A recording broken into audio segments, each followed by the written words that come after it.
Thank you so much for joining us today. I know we had a glitch earlier, but as committed business women, we're not giving up. So we are redoing everything for you.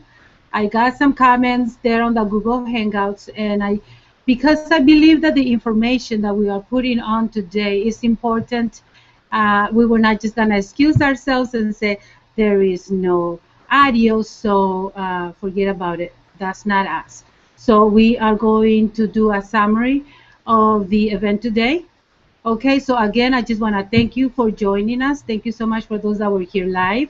We did give away the free gift, which was a session with Rose.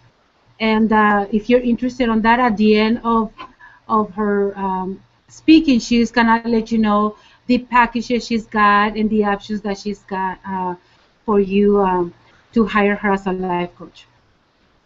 My name is Susana Hedman. I am a life coach as well. I am a strategic interventionist from the School of Tony Robbins. I am a neuro-linguistic programmer, and which is an NLP practitioner, marriage education, wealth instructor. So my skills are, I have a variety of skills, which makes me awesome and good at what I do, as well as Rose. And that's something that I want to make a comment on. The businesses that I feature here, these are people that are good at what they do. They are good at their craft, but we need your support, and we are willing to give you our support as well. We want to help the Volusia entrepreneurs shine, and this is a media that I found that can help us promote our products, our ideas, our events, and who we are and what we're doing for the community. Today, as you well know, we're going to be talking to the lovely life coach Rose Forbes. She's going to be speaking to us about the 5 love languages. And earlier, we did that test for myself. So we're not going to go through that right now because this is a review, but we will share the results, and we'll give you the information so that you can go and take the test yourself and find out for yourself what your love language is. Again, this is gonna kind of short for the questions, but please don't let that stop you. You can put them on the comments, and Rose or I will get back to you and answer your questions. All right. So I'm gonna step aside, and I'm gonna let my beautiful speaker shine, because that's what I want to do. I want to help the Lucia entrepreneurs shine, and so it's Rose's turn. So let her shine. Okay. Thank you, I'll see you guys in a little bit. Thank you. I do want to just say thank you so much to Susanna for opening up her personal and professional development center here in Orange City to me and to many other entrepreneurs who are interested in featuring their services and products. She's super passionate about what she does. She just wants to support everybody in reaching their dreams, and I love her for that. Thank you, Susanna. Okay, what we're going to do now is go into the 5 love languages, which is a concept of communication that's been developed by Dr. Gary Chapman. And the 5 love languages are just one way that you can learn to communicate to your partner. So what are the 5 love languages? It's a way through words and actions that you can speak to your partner's heart. And it's a method to connect with those who you love in a meaningful and deep way. It's a chance to share the acts of giving and receiving in a loving partnership, so that nobody feels like they're the ones giving everything or the other person is receiving everything. So why use love languages as a tool? Well, you will get greater relationship satisfaction. Minor flaws can be overlooked much easier. You'll get a happier disposition. You're more likely to do things for one another. You can rekindle a spark that may have gone down a bit. There'll be easier resolution of conflicts between your relationship. It also works great with children and coworkers and friends and family. We're all human, and we all have these same basic 5 love language needs. It can also help to heal past hurt when you understand someone's love language. So learning to speak the right love language is so important, because when we start relationships in the beginning of love, it's so easy. Everything is perfect, and he or she is your soulmate. But then reality can set in, and character flaws and annoying traits start to appear. and true love may seem unattainable.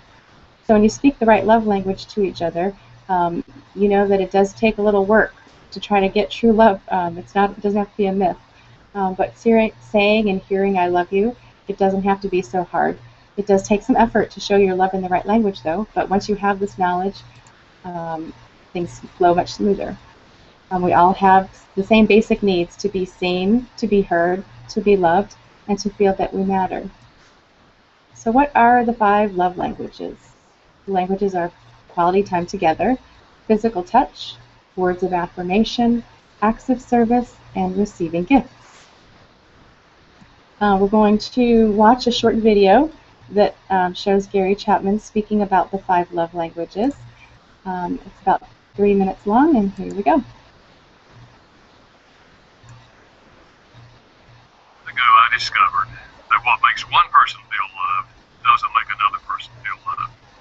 So I kept asking myself, when I listened to people in my office say, "I feel like my spouse doesn't love me," what did they want? And I looked over my notes, and I realized that their answers fell into 5 categories. I later called them the 5 love languages. 5 ways to express love emotionally. Number 1 is words of affirmation, using words to affirm the person. "You look nice in that outfit. I really appreciate what you did." You can affirm their personality, you can affirm something they did or the way they look, but you're using words to give verbal affirmation. The second love language is gifts. It's universal to give gifts as an expression of love. The gift does not have to be expensive. It's the thought that counts. But it's not the thought left in your head that counts. It's the gift that came out of the thought in your head. So gifts. Number 3 is acts of service. Doing something for the other person that you know they would like for you to do. In a marriage, we're talking about cooking a meal, washing dishes, vacuuming floors, trimming the shrubs, changing the baby diaper. Ooh, big act of service. Anything you know your spouse would like for you to do, acts of service. Then there's quality time, giving the person your undivided attention. I don't mean sitting in the same room watching television. Someone else has your attention. Sitting in the room, looking at each other, talking, or taking a walk down the road, even going out to eat, assuming that you talk with each other. Quality time. And then there's physical touch. We've long known the emotional power of physical touch. And the key idea of the 5 love languages is that each of us has a primary love language. One of the 5 speaks more deeply to us than the other 4. And if you understand your spouse's love language, then you must choose to speak it. In a marriage, almost never does a husband and wife have the same love language. And we tend to speak our own love language. So if words of affirmation is his love language, he will give her words of affirmation. "You look so nice tonight. I really love you. I really appreciate you." But if that's not her language, she will begin to feel, let's say her language is acts of service. She'll begin to feel, "If you love me, why don't you do something to help me? Why do you watch TV while I wash the dishes? I don't get this." So he thinks he's loving her, he's sincere, but he's missing her because he's not speaking her love language. What has been so interesting is the really millions of couples now, because this book has sold over 5 million copies, have learned how to speak each other's love language. It fills the emotional love tank, keeps emotional love alive in the relationship, and all the rest of life is so much easier to process if the two of you feel love.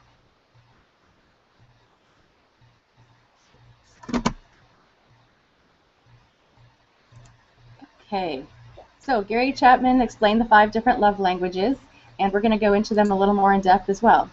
So let's talk about quality time together. Spending time with each other, it's pretty obvious, that's what it means. Being fully present and engaged, meaning you're not distracted by anything else while you guys are together. Doing activities that you both enjoy or not. So that means sometimes making sacrifices, doing something that the other person enjoys. For example, going out with them for an afternoon of golf. Even though you hate golf, at least it's a couple hours you guys can spend together. So for people who have quality time together as their primary love language, distractions or postponed dates are often very hurtful.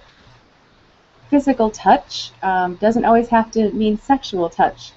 Non-sexual connection is very important too, but primarily in men you might find that the physical touch is more aimed towards sexual intimacy, but it can be for women as well. Physical affection that makes you feel good is what that's about. So hugs, kisses, little butt grabs as someone passes you, holding hands, etc. So neglect in this area can be very destructive to someone who has physical touch as their primary love language. Words of affirmation. Telling your partner what they need to hear to make them feel good. You want to be able to lift this person up with your words, motivate them, encourage them, inspire them. So words of appreciation and affirming how wonderful and cherished that they are. I love yous need to be said and texted very often for this kind of person, and insults can shatter them and are often not forgotten very easily. Acts of service.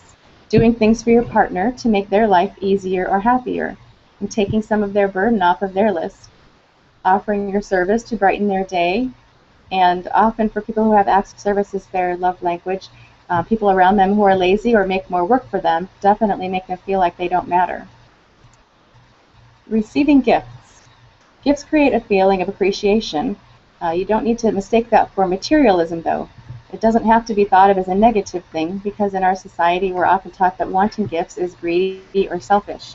Gifts don't have to be costly or extravagant, but they should be a surprise. So it doesn't really count if you're getting a gift for your birthday, although that's very necessary. It's not the kind of thing that's going to feed the spirit of someone who has receiving gifts as their primary love language. A missed birthday or a hasty or thoughtless gift would be disastrous for this kind of person. So here we're going to go and watch another short video from Dr. Chapman. He was doing a live class on Oprah. And here we go. This is relationship advice. Are there love languages that don't mesh? That's really a good question. What are the two hardest combinations? It's different for every individual. Your number 5, that is the one that's least important, Yes. will be the most difficult for you to learn. If a couple marries and they both have the same love language, it might be much easier for them. Or if their first is your secondary, it's still going to be pretty easy. Yeah. But if their number 1 is your number 5, yes. that's where it's going to be a learning curve, stiff learning curve. Okay. But the good news is all of these can be learned. Even if you didn't receive them in childhood, you can learn them in adulthood if you understand why it's important to speak that language. Okay. You had a question for Dr. Chapman, yeah? Yeah, I'd love to know what Dr. Chapman's love language is and also what your wife's love language is. My language is words of affirmation. Well, now. Well, now, see, we have something in common. Yes, we do. Yes. And my wife's love language is acts of service. That's That's why I wash dishes, I vacuum floors, I carry out the garbage, I live with a happy woman. And she tells me how great I am. That's great. Anybody else? Acts of service. What does that mean for you, acts of service? My wife Michelle is a great cook, and we entertain quite often. And one of the first things I'll do after we finish eating, I'll start cleaning up, taking dishes, making sure that the kitchen, the living room, everything is in order. And she's like, no, stay, interact and exchange with our guests. For me, the best thing that I can do for everyone there is to, make the place tidy. Okay. But it's been very unsatisfying, I think, for both of us, because I see how amazing that is, and I hear, like, all my female friends are like, wow, your husband's washing dishes, but that's not my primary love language. So I'm like, great, but, how about you give me a hug? So I tied on physical touch and words of affirmation.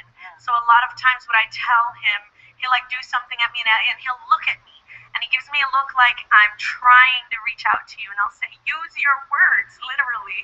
And he just looks at me like, what are you talking about? So we kind of miss each other. Though we see each other doing things, it's kind of like, what are you doing and why? Is it important? Exactly. I think that's a great point that you both just brought up. Is it important if, for example, your love language is acts of service, that you clarify, you're able to state what those acts of service would mean? I think so, because otherwise you can be doing acts of service for 10 years and think that you're doing a great job of loving them. That's right. Running somebody's bathwater and putting out their shirts. Yeah, and then one day they say, I just feel like you don't love me, and I'm walking out, and you're blown away. What are you talking about? Yes. So I think couples miss each other many times if they don't clarify what the language is. Okay. Because you're doing what you think would be meaningful to them. Got it. Anyone else here have a question for Dr. Chapman? Yes, lady in red. Hi. Hi, Dr. Chapman. Hi. My question is, my husband, I got him to fill out the profile test, and of the 5 love languages, 4 of them, his highest score was 7 across the board, and the other one was a low one. So what would you say for someone like that? 2 things. One, if 4 are equal, that means any one of those 4 you do, you're going to get credit for it. Okay. And here's a little game you can play when someone has several that are similar. Once a week, once every 2 weeks, you say to him, on a scale of 0 to 10, how full is your love tank tonight? And he gives you a reading. If it's anything less than 10, you say, what could I do to help fill it? And he gives you an idea. And then you have a choice to do it or not to do it. But he's giving you information that would speak to him on that particular day, and it would be more important than the others. Oh boy, that'll work no matter what you say, dog. Your love. What can I do to fill your love tank tonight? I think that's language that works no matter who you're talking to, does it not?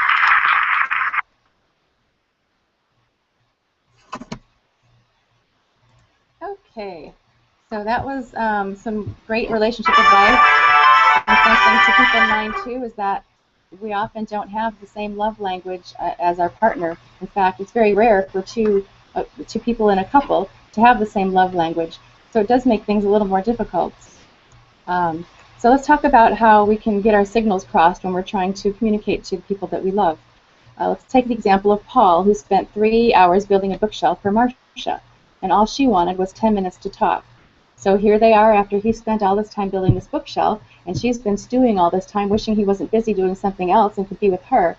So, you know, Paul is obviously an acts of service guy because he's providing an act of service and expecting it to be received with the same appreciation that he's giving it. And Marcia is a quality time together person, which Paul doesn't understand that, you know, she should appreciate the time that he spent putting the bookshelf together. Carol bought Dylan a brand new set of golf clubs. He wondered why she didn't write anything special in the birthday card. So most likely Carol is a receiving gifts person, so she is offering gifts as her love language. But he is just concerned that he did not get the words of affirmation he was looking for, regardless of how expensive those darn golf clubs were. Ryan gave Jennifer a hug and a kiss. She frowned at the pile of dirty dishes. So she obviously would like him to do something for her more than give her physical affection. So talking about the love tank that Gary Chapman talked about, so filling your love tank. If you have an empty love tank, it definitely creates distance, bitterness, anger, and your love dissipates. When you have a full love tank, it encourages empathy and compassion, and your love grows and grows and grows. So how do you know what your love language is? Well, some ways you can figure that out is by thinking of what made you feel loved as a kid. Was it awesome, and did you so appreciate it when your grandfather took you out on a fishing trip? That would be something that you are a quality time together person. Did you love it when your mother used to hold you and hug you and kiss you and tell you how wonderful you were before you went to bed every night? Well, that's probably words of affirmation. Did you love it when it was Christmas time and you got to compare the pile of gifts between your brother and you and see if you got a bigger pile of gifts? Maybe somehow that made you feel more valued. You know, that may mean that you're a receiving gifts sort of person. Are you comfortable when someone gives you compliments? If you mostly shrink when that happens, you probably do not thrive on words of affirmation. Do you wish someone would do something around the house besides just you? Well, that's probably pretty much every mom, but definitely acts of service would be something that you would thrive on. Do you enjoy being touched or public displays of affection? If you're someone who doesn't like to have massages, you don't like your feet touched, that sort of thing, you probably are not a public display of affection kind of person. Would you be shocked and thrilled if your partner puts down their cell phone or turned off the TV and gave you their full attention? That would be something that quality time would be your preferred love language. Does receiving unexpected gifts make you feel loved and appreciated? Of course, that would be receiving gifts. There are different books in the series, too, that have been created for different niches. So the original Love Languages book really is focused mostly towards married couples. There's a summary edition, which is a beautiful way to give a gift to somebody who might not want to get through the whole book, but could probably sit through a summary of it. There's a book made just for men, which speaks just exactly their languages, what they need to hear in order for them to understand how to make their women happy. There's a singles edition for people who are dating, There's one for children, and there's even one for teenagers. So you can also take the test. There's a language profile test for the love languages on the 5 Love Languages website, which we're not going to go through that all today, but I am just going to show you the example of it here. You can take it for yourself or for your child. So if you do it for yourself, it's going to ask you if you're married or you're single. It's going to ask you if you're married. It's going to ask you for the wife or the husband, and then you just go through and you take the tests there. And again, that's at 5lovelanguages.com. So let's talk about some reasons that your partner may object. I'm going to imagine that a lot of the viewers of this concept for the 5 love languages are women, and that sometimes it is difficult to get a man interested in trying ways to improve communication. Sometimes they may feel manipulated by you knowing a lot about a subject that they don't. They might not like you finding fault with them, so that they're not doing everything perfectly. It kind of puts them on the defensive, and it may make them feel that nothing that they ever do will make you happy, so why even try? But here are some ways that you can get your partner to buy into this. You can start by having a loving and calm conversation about it.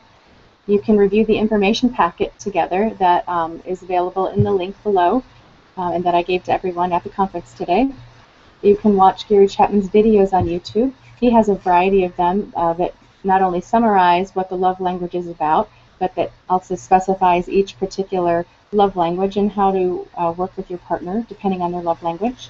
You could watch this video replay together on YouTube. You could read the book. You could check out the 5 Love Languages website, which has a really great resources that can help you pinpoint just small little snippets of information. You can sign up for the weekly love challenge, which is a really awesome thing on the 5 Love Languages website that lets you indicate what your partner's love language is, and then it'll send you an email once or twice a week reminding you to do this or that sort of thing for them. So for example, if your partner's love language is words of affirmation, they send you an email that says, if your partner's trying to lose weight, make sure you let them know that you noticed that, or you noticed that they look good in certain clothes. The other way that you can get your partner to buy into this is to contact Rose, that's me, or Susanna, to coach you and your partner live. So making it work in your relationship. Of course, you have to ask for what you need. Your partner is not a mind reader. You need to model your ideal behavior, because what you give out, of course, returns to you. And you give your partner what they need more often than they give it to you, because 50-50 is not the goal. You're never going to reach a 50-50, and if you're always wondering who's got the credits and who's got the debits, you're not going to want to keep at this. So just always, if you know that you're giving as much as you can, I'm sure that you're going to see some changes in your partner as well. So this was the question and comment section, which we had some really great questions and comments by everyone. We gave a free session with me for coaching to someone who was on the call with us. But if you happen to not be the winner of that raffle, I also have a special bonus offer for you now. If you decide to sign up today with me, I'm offering a 2-for-1 session. So for just $65, you would get 2 hours of life and love coaching with me. And if you happen to not be ready to make that decision today, I also have an offer for the next 30 days that I'm going to give you 50% off of 5 sessions where you pay just $160, or 25% off of 1 session where you pay just $49 for a session. That's less than a massage to get some help recovering from any kind of breakups that you might have had, or any kind of blocks that you might be experiencing in your emotional life. So what is a life coach anyway? A life coach provides support, encouragement, and direction by teaching you methods to achieve your goals of happiness, health, freedom, and success. So although we're not a psychologist or a therapist, a holistic coaching session works in very much the same way. I can help you discover areas that you're stuck and give you the tools to reclaim your happiness while learning to love again. Some benefits of life coaching are that you get clarity about what you want, bridging the gap between where you are now and where you want to be. It gives you strategies and techniques that facilitate you to reach your goal faster, helps you overcome obstacles, low confidence, and insecurities. You can explore and evaluate all possible options that you might not have thought of before, and you'll get dedicated time, support, encouragement, and motivation.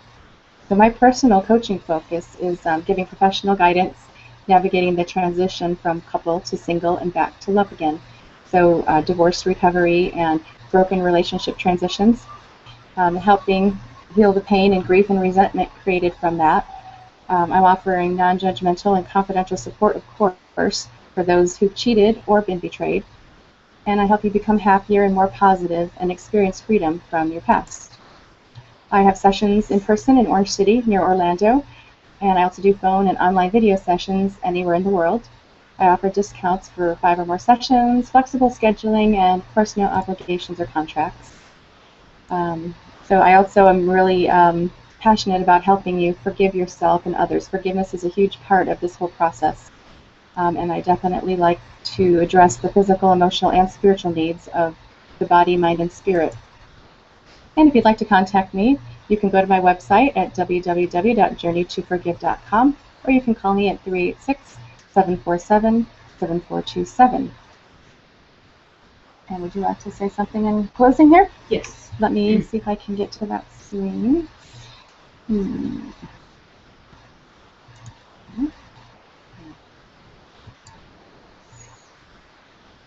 There we go. Okay. You can just aim it my way if you want to. Okay. There we go. Well, I hope you guys really were taking notes, or go and buy the book, or get a hold of Rose or myself. But definitely you were given some tools that you can apply today. How about that? Now, again, I want to thank you, and I do apologize for things not working out. You know, technology is not my expertise. I have learned a lot, but I'm not an expert on that. But I do assure you that we are getting better at it, and the goal is not to be perfect. The goal here is to get the information to your ears, whether it is a redo live or our literature or the links that you were provided with. So in a separate note, I want to invite you to come and experience this journey that we have embarked ourselves in, and that is to help the Volusia entrepreneurs shine. I want to give you a spotlight. I want to help you to reach that level of success where your business is actually paying the bills. If that's an idea that you're interested in, please contact me. My information is available there through the group, or you can just Google my name, Susana Hetman. My website is foramorehealthyyou.com. It's under construction right now, but you can also send me an email, Susana at foramorehealthyyou. Again, I want to thank you. At the same time, I apologize, but I am so grateful that we are able to redo these things, and the information you got. I know there are some tools. Again, contact Rose, contact myself, and do something about your relationship today. You got the tools now. Now, I want to leave you with a thought, like always. Anything you can do, because you can do anything you want, but anything you can do it better with a coach. Till then, bye-bye. Bye.